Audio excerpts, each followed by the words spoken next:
For the first time since records began, the UK has been downgraded from the top category of countries that are seen to be most protective of freedom of speech for its citizens. The Freedom of Speech advocacy group, Article 19, in its latest report, it's a leading global report, has downgraded the UK, and so we are no longer recognised officially as one of the most liberal societies when it comes to free speech. But who could be surprised? We have people being locked up for tweeting. We have universities doing everything they can to suppress free debate.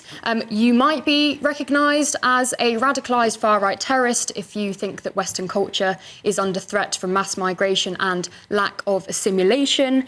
And now we also have people being charged for harassing the institution of Islam. So I don't think anyone could be surprised, but it's really quite shocking because originally we're up there at the top, and since 2014, we've been going downwards, and this year we have dropped to the second category. We're in the same category now as countries like Colombia, Nigeria, South Africa, Romania. I think it is quite shocking to officially see the UK of all countries to be ranked in relatively woke institutions. Do you think that COVID accelerated this authoritarian approach to the people? Yes, culturally, and I think about this a lot, especially to do with young people, that we felt so powerless at home. So it's almost like a false sense of power that a lot of people had, that, well, I can't go out and do things anymore, but I can tell people on the internet that they can't say what they're saying. And you spent all day on your phone, and I was a mini activist posting all the infographics that was telling people that they were transphobic if they thought this. And it gave a false sense of power to people, and that has carried on. But people seem to love it. I mean, I was monitored because I've done the SAR requests by the government during COVID for saying that I didn't think children should have a vaccine. You know, and that was to stop people saying things that were just opinion based on some fact is scary when it comes from the government. And we should never forget that that government was a Conservative government. This is a trend across Western countries now, with the possible exception of the United States. And I think the reason for it is not the left, funnily enough. We know that loony lefties like Benjamin are authoritarians. The problem is that the right have forgotten how to argue for free speech now. So many people on the right, in the Conservative Party, I think in Reform as well, are not free speech warriors in the way that the right, in the way that I conceptualise it, used to be. And if we want to get those freedoms back, the Conservative Party, Reform, need to remember how to argue for free speech, because they can't at the moment. So, Benjamin, I have to give you a right to reply to... Well, I think this is all nonsense, really, because I'm sick of hearing from people saying they don't have freedom of speech in a newspaper, on a TV show, in a magazine, on their YouTube channel, in the book they release. I mean, people that say they don't get heard for their views seem to say it an awful lot. And so I think a lot of this is not quite accurate. I think nothing's really changed. But what I would say is that there also seems to be some double standards, because people on the right don't want to confront the fact that Donald Trump is a horrendous abuser of freedom of speech. I mean, he removed the funding, the federal funding from Harvard because it wouldn't agree to putting money into particular ideas that the government wanted. I mean, that's an insane infringement of freedom of speech. We've got advice now that you should be careful about what's on your phone if you've said you don't like Donald Trump when you arrive at the US border. That's not freedom of speech. And he's even said that people with political views he doesn't like should lose their status as having a visa in the US. I mean, those are far more serious infringements, I think, than anything we've seen in the UK. And yet people don't seem to talk about those because it's a bit more inconvenient.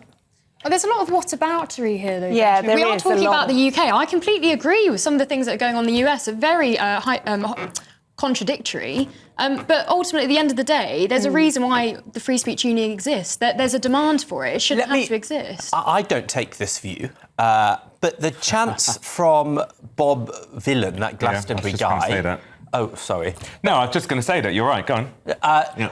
Is that not an example of one of the difficult frictions of freedom of speech? Yes. If you believe in an ultimate freedom, then should there actually be no consequences for that? But that's the Free Speech Union's position. We came out and said that, of course, we don't endorse what anyone says, but he should not face prosecution in the same way that Lucy... I think Benjamin's right, and that's when you said, well, you're right. I think on the right now, there's this sort of sense of trying to censor certain things when they don't like what they say. None of us agree with what he said, but at the end of the day, you'd want to defend the right that he said it. But I think coming from the right now is a sense of we don't like some of this, you shouldn't be saying that. And I think that's degrading the freedom of speech. This country is in a couple of death loops or death spirals at the moment. There's an economic death spiral, but there's a free speech death spiral whereby the left has limited speech and the natural human response on many parts of the right is to then limit the speech that they don't like as well. So are we hearing more about this woke right term that's come up? And you've got to be better than that on the right. You've got to actually say, we believe in free speech and individual freedom. You can't just have that instinctive, you guys did it, so I'm going to do it as well. Yeah, I agree. Whataboutery is used a lot now as a debate shutter downer. Anyway, guys, now it's time for this extraordinary story. A judge has ruled that a gender-critical lawyer was banned by her vet because of her views. Alison Bailey, a retired criminal defence barrister and co-founder of the LGBT Alliance, sued her local vet practice in the first case of its kind. The practice insisted that Bailey was thrown out for being rude to staff, but the judge rejected this and said that she had faced unlawful discrimination due to her views. Now, to discuss this with us, I'm really pleased to welcome the campaign lead for Sex Matters, Fiona McKenna. Hi, Fiona. Thank you for coming in tonight. I thought this story was absolutely fascinating because it's almost the first time that this kind of case has been brought. We've seen other discrimination cases, but not quite by a business against a customer. And I'm sure that Sex Matters have seen lots and lots of different cases. What's your view on this particular one? Well, this is, as you say, a very important case. It shouldn't have to happen because it's 4 years ago that the founder of Sex Matters, Maya Forstater, won her case, which proved that gender critical beliefs, believing that sex is real and mutable and important, and sometimes you have to be able to recognize that. She established that those beliefs are worthy of respect in a democratic society. And so you cannot refuse service to someone just because you don't like their beliefs. And yet here we are 4 years on, and that's what Alison Bailey has demonstrated happened to her. We shouldn't have to go to court, but I think it's clear that we are going to have to go to court to enforce the law as it stands. And that's why this case is very important. As you say, it's the first of its kind. It is really interesting, isn't it, that there seems to be no end to this. Somebody asked me today when I was discussing this with them, how is this going to end? And my worry, Fiona, is that because we've now got universities and schools completely indoctrinated, that when all of those young people come out the other end and are going to be the managers and the enforcers of the future, there's almost no end in sight. Well, it's a huge risk for organisations because if they continue to get the law wrong, and the more that cases go to court and are demonstrably correct, like Alison Bailey's case was, the more it's going to cost businesses. And I'm inclined to think that on the one hand, you have these young people, or maybe not so young people, with their virtue signalling, believing that they can police our beliefs and that they shouldn't serve people who believe something they think is unpleasant. And on the other hand, you have the law and it's going to cost them money. And I think it's only when it really starts to cost businesses money that organisations will take it seriously. And I'm pretty sure that's where we're headed. This is the first, but I'm quite sure it won't be the last. Interesting. Connie? Fiona, will this ruling set a precedent for other businesses? Well, should they be more scared? For example, in pubs, where I know I've been in situations where, or been at events where people behind the bar have refused to serve a group of women because they could overhear what they were saying. Will this sort of set a precedent so that won't be allowed to happen anymore? Well, two parts to your question, Connie. Should it be allowed to happen anymore? Has the law been established that they should not do this? Yes, it has. Not by this case, but by the Forstater case, because that was a second-tier decision. And that was all of 4 years ago. And yet the word doesn't seem to have filtered out. And I think that organisations are really letting, the umbrella organisations that provide training, that provide guidance, are letting businesses down by not making this clear to them. So this case, because it's a county court case, it doesn't set a precedent, but it does mean that anyone else who experiences something like this can feel more confident in writing to a supplier or a customer, a service provider, and saying you've broken the law. And we know of a number of cases where that has happened, and the behind the scenes, the legal threat has been enough to make the service provider back down. There have been venues, for example, that women have booked to speak at that have said, we don't want you coming, now we know what you want to talk about.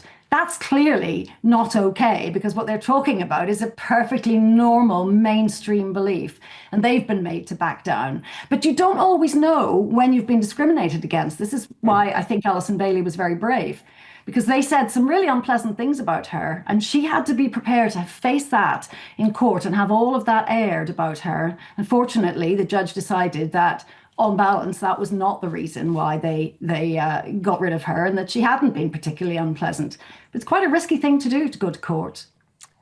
So this is interesting, Fiona, isn't it? Because we've also got Angela Rayner's employment law bill going through, where there is some suggestion in there that people will have to stop others from talking about things like gender critical beliefs in order to protect their employees. Do you see that being a barrier that might, make Alison Bailey's case nonsensical?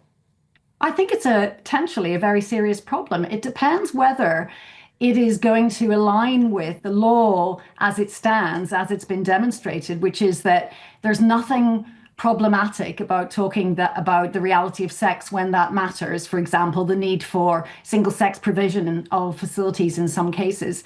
But if it's going to be very loosely interpreted as simply being if someone's feelings are hurt, well, then we could be in for all sorts of problems. So we have to see how it's going to be framed. But it cannot be that a belief that's been held at the appeal tribunal, so at a precedent-setting level, to be entirely mainstream and appropriate and lawful, can then be judged to be off limits in the workplace. Interesting. Will? Fiona, this is obviously a very troubling instinct within this particular business, but I'm interested in the broader culture amongst corporates and small to medium-sized businesses in the country more generally.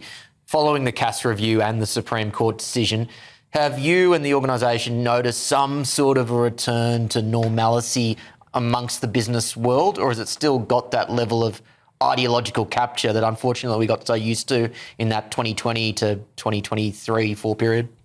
Yeah, I think there's a massive schism. So on the one hand, we've seen some organisations come out and state clearly the law is clear, the judgment was clear, there's nothing complicated about it. We've known forever that humans come in two kinds, male and female, and we can pretty much always tell.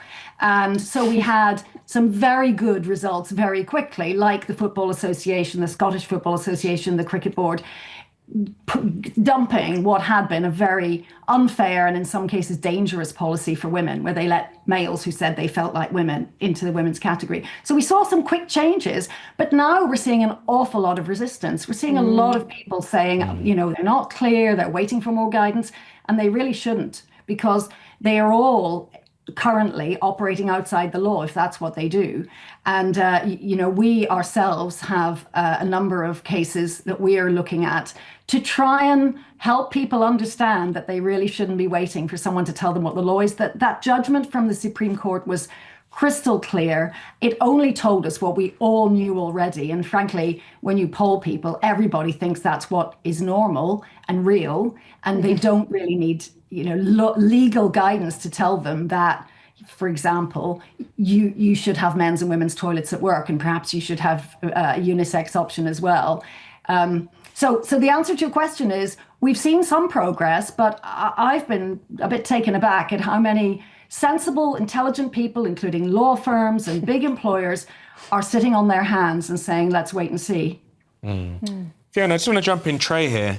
I mean, do you ever envisage a future where people with genuine gender dysphoria generally get the compassion that they clearly deserve, but also there's going to be a balance in terms of the way society, like what will it take to strike that balance where the disorder is acknowledged, but it's not necessarily abused by anyone? What would that take in your opinion? Because clearly it's going to take more than just legislation or court rulings.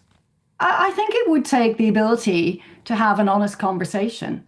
And it's the fact that gender critical beliefs and the recognition that everyone has human rights and we have to be able to weigh up what are the best solutions to meet everyone's needs. It's the fact that that's been deemed off limits and been called hate speech, and that we had no debate, encouraged by the likes of Stonewall. That's why we are where we are. So I think what it will take is for organizations to stop condemning people who want to talk about the reality of humans being male and female, and that sometimes that matters. When we can have that dialogue, then we can problem solve. And there's room for empathy for all kinds of people. It's frustrating that all those people who talk about great empathy for example, the trans-identifying male players who can't play women's football anymore, they really don't show much empathy for all the women and girls who have not been able to have fair football, some of whom have been injured, some have dropped out. You'll remember there were girls suspended for pointing out that there was a man on the pitch. So empathy needs to, if we're going to make policies based on empathy, it needs to be spread around fairly to everyone. Yeah, it's interesting, isn't it, Fiona? Because as a doctor, I went to a conference about 18 months ago in London, which was to discuss the benefits and risks of hormone replacement in children. It was the only conference in my entire career that I had to be escorted into by the police. So violent was the crowd outside. And as you say, this ability to speak freely and discuss, a group of doctors discussing harms or benefits of a drug is bizarre. Yeah, and it's a good illustration, isn't it, that when we're told that we have to show empathy, and I appreciate that's not what anyone here is saying, but the way we make good policy is not by creating a sacred class of people whose needs have to be put ahead of everyone else. It's by actually looking at the evidence, weighing up the pros and cons, and actually the evidence is that cross-sex hormones and certainly puberty blockers are not the kind or empathetic or responsible thing to do in many cases where someone thinks that's what they want. The doctors really don't just prescribe to patients what the patient asks for. Exactly. So ironically, the push to have empathy for trans people and to centre their needs and in some cases affirm their identities risks being unkind, not just to the rest of us, but to those people as well. And until we can get beyond that push to say you must be kind, and that means don't say anything that a trans person doesn't want to hear, then I think it's going to be very hard to reset so that everyone's rights are properly protected. And I include trans identifying people in that. Amazing. Fiona, thank you so much. That was just so interesting. So that was Fiona McAnay, who has obviously come to talk to us on sex matters, but a spokesman from Linnaeus, which owns Palmerston Veterinary Group, said, "Our focus is on providing the best possible care for pets in a welcoming environment and supporting our teams."